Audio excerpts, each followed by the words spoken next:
why the price point is going to be driven there. We wanted to make sure that in addition to this unique camera, we package some unique accessories that will give you the ability to mount it in those unique ways and have a great experience. So the first thing you're going to get two different frames. You'll have our standard frame, which has the teeth on the bottom just like a typical GoPro. And this is great for vertical mounting. Top of the helmet, top of our head strap, on our chesty, on the handlebar seat post mount, or even here like on the three-way. We also have a brand new mount. This is my favorite because it is the low profile mount. So whether it's like here on the helmet, you want to make it completely flat. The best part is because of the complete flat design, you can flip it around and now get your follow cam, and you didn't have to take the mount off. All you had to do was untighten the sun screw just a little bit, and now you can flip it around.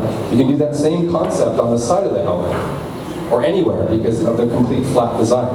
You also look when you start picking up the bows and arrows, this is great for anything that you want vertically mounted. On a surfboard mount pointing out, on a surfboard mount pointing back, on a bow and arrow using the Sportsman. It's truly going to give you that low profile ability that has not been possible before. The other two items that you'll get to make the mounting possible is the low profile QR. So we redesigned the QRs, and what you'll notice is we beefed up. Again, we want to continue to improve the overall quality, ease of use. So we redesigned the entire QR to be more simple and easy to squeeze out, make it more rigid and durable, but ultimately even more low profile. Using a standard quick release or a J-hook, you wouldn't be able to get that low profile like we have here on the helmet. It's going to look more like this Hero 4, which is massive, and there's no way you can go backward and forward with this.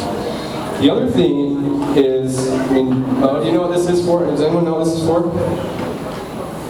This little white thing that came in the box, and most people lose it or they throw it away. It's a lock. It's a lock. Yeah, it's called the locking plug. And it was designed to go inside the grooves on a quick release so that when Kelly Slater's out there getting pounded by triple overhead waves, that the mount doesn't have the pressure to squeeze out and you lose your GoPro in the ocean.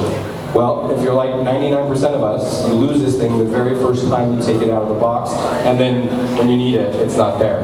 So what GoPro did is actually build the locking plug into the quick release.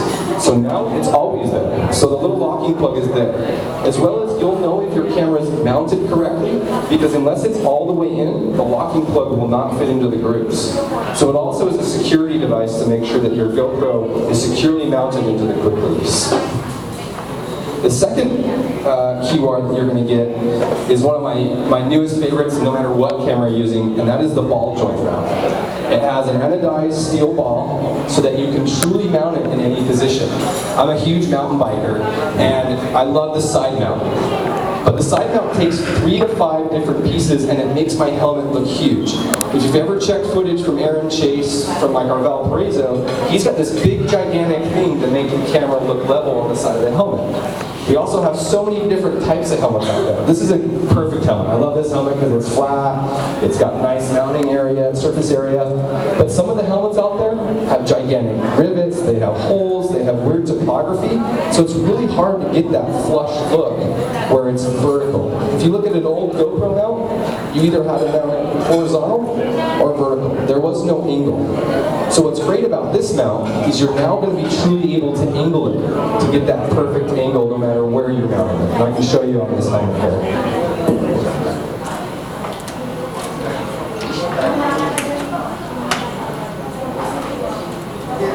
So whether I want it facing forward, I can face it backward, I can angle it up, all the way around, I can angle it to the side, and really position it so if I want it just a little bit more, I can angle it down that way, or to the side. So you're really able to put it in that position, so if it has to mount a little bit to the top or to the side, it can still look perfectly horizontal to your viewing angle, and it's not off-center or off-piste. And this will also be a standalone solution coming in the future. So if you don't have a Hero 4 session and you want to pick up a ball joint mount, then you can still do that as well.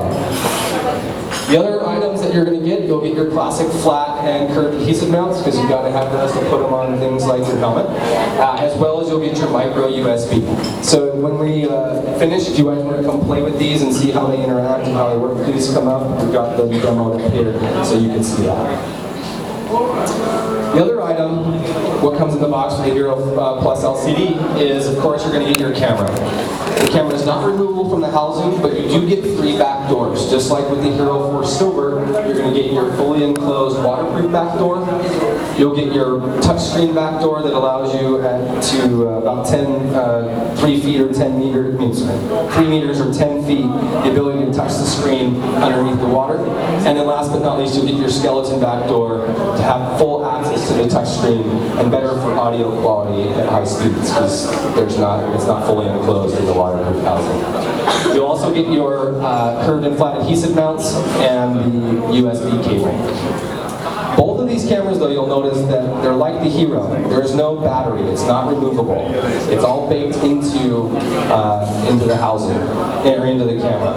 And one thing I'll say with this session is I was really worried about this. I was worried that it only had, the current battery inside it. What happens when I'm out there for a week on my surf trip and I only have one camera and have no way to use it if the battery is there? I have been so impressed, and you'll talk to our media team and they will mimic the same. If you run the camera from start to finish, it's going to be about 2 hours. But I don't ever just start my camera and just let it run for 2 hours. I might record for 30, 40 minutes here or there, and that's what's been so great about using the Hero 4 Session, is with the 1-button control, this camera has lasted me over 11 days. Like, I went and recorded when we were recording shooting with the Bryan brothers. I forgot to turn my Wi-Fi off. Normally that means when you go to use it next time, your camera is dead. Well, I didn't use my camera for 10 days. It was about half battery when I turned it off. I picked it back up. I was like, oh man, Wi-Fi's on. My camera's going to be dead. I won't be able to use it today. I actually ran out of SD card space on my 64 gig before my battery died. I was able, that Wi-Fi didn't consume hardly any battery using that low power Bluetooth, and when I powered it on, just because of that 1-button control, I was able to use it for all of my recording needs, and I just ran out of space. But I've never had a camera that has lasted 11 days before, or 4 or 5 sessions of recording. It was the only camera when we were shooting this new reel that has ever lasted an entire day of shooting. A silver and a black has never lasted our media team an entire day of shooting before. So extremely awesome when it comes to the performance of the battery life. Now, if you want to access your different modes and different ways to control it, the great thing is this has built-in Bluetooth and Wi-Fi, the same Bluetooth and Wi-Fi that's in the Silver, the Black, and the Hero Plus LCD. So you can control this with your iPhone, your Android device, your tablet, or with the GoPro Wi-Fi remote.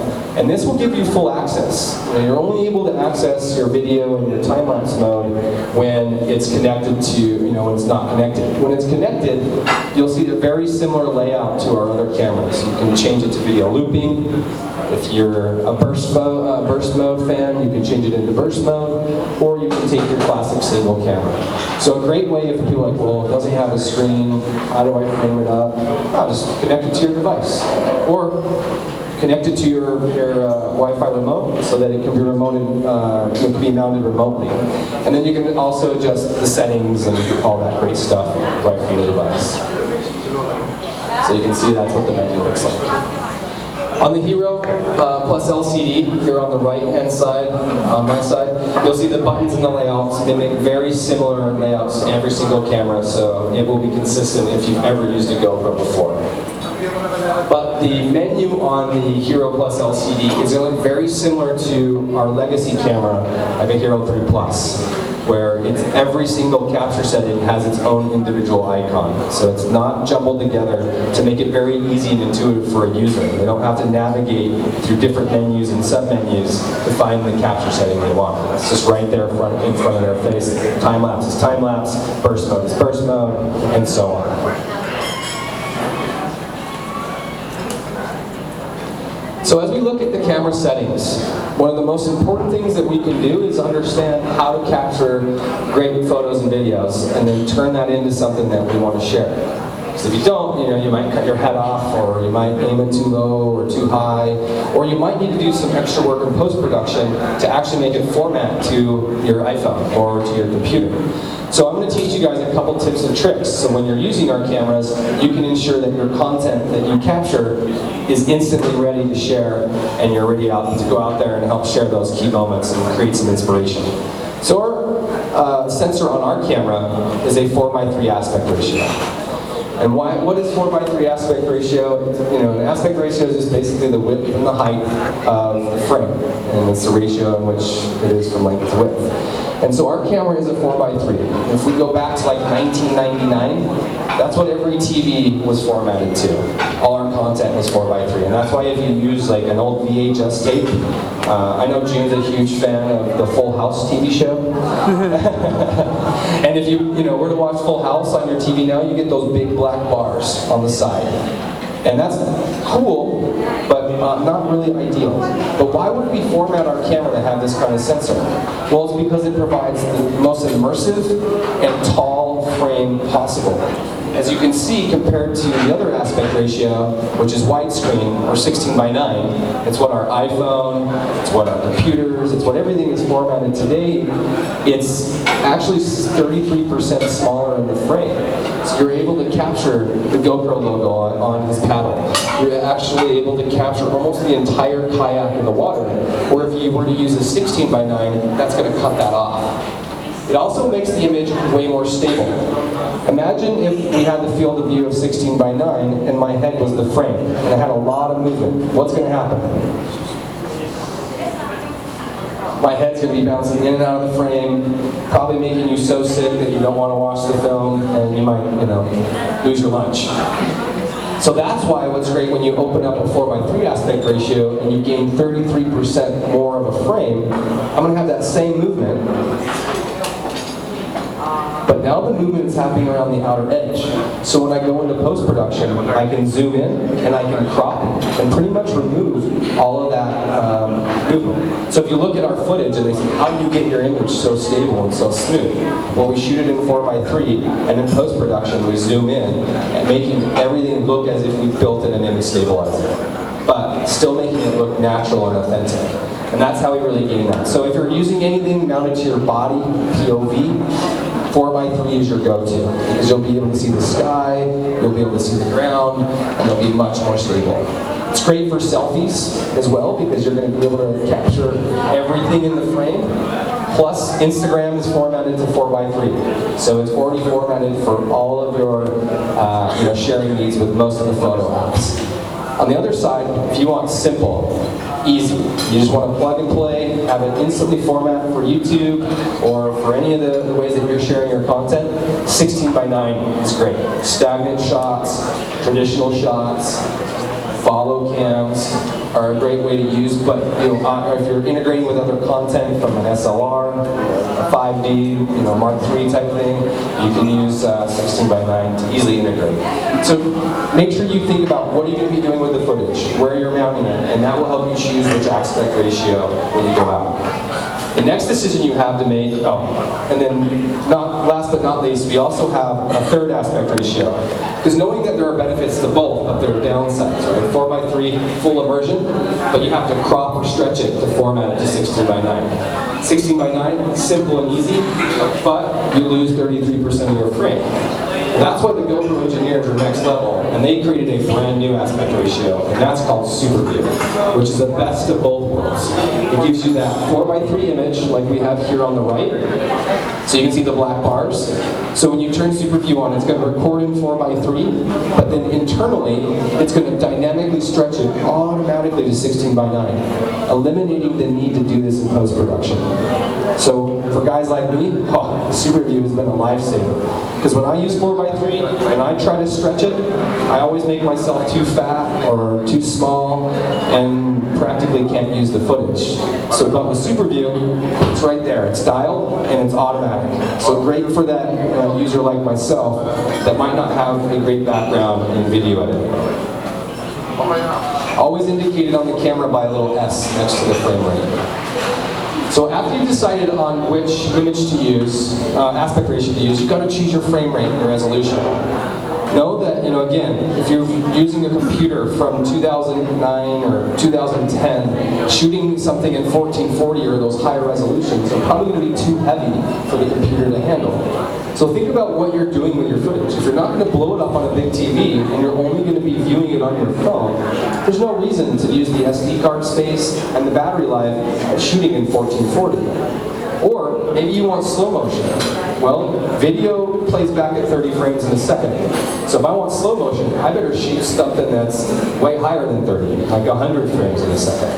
And that's where I'll want to choose 100 frames, and 720 is that resolution that has that capability. So think about your battery life, your SD card space, and then again, do you need that super high-end resolution, or are you okay with a standard file size? And then the last question you need to do is, unlike most traditional cameras, our camera uses its digital shutter and the exposure from using the actual frame rate. So to control our exposure in bright, sunny days where we want high action or where we want slow motion, just like this image here of the car, we're going to want to use a high frame rate. If you look at my hand, and if it was moving really slow, and that beautiful Nissan were to drive past me at 300 kilometers an hour, that thing's going to look really blurry because there's not enough frames moving to capture the movement. If I bump that up to 100 frames, and all of a sudden now it drives past me, now I've got enough frames to capture all the movement. So that's why for those high action, bright, sunny days, great. On the flip side, it's low light. You're down at 40 meters. Your dusk or dusk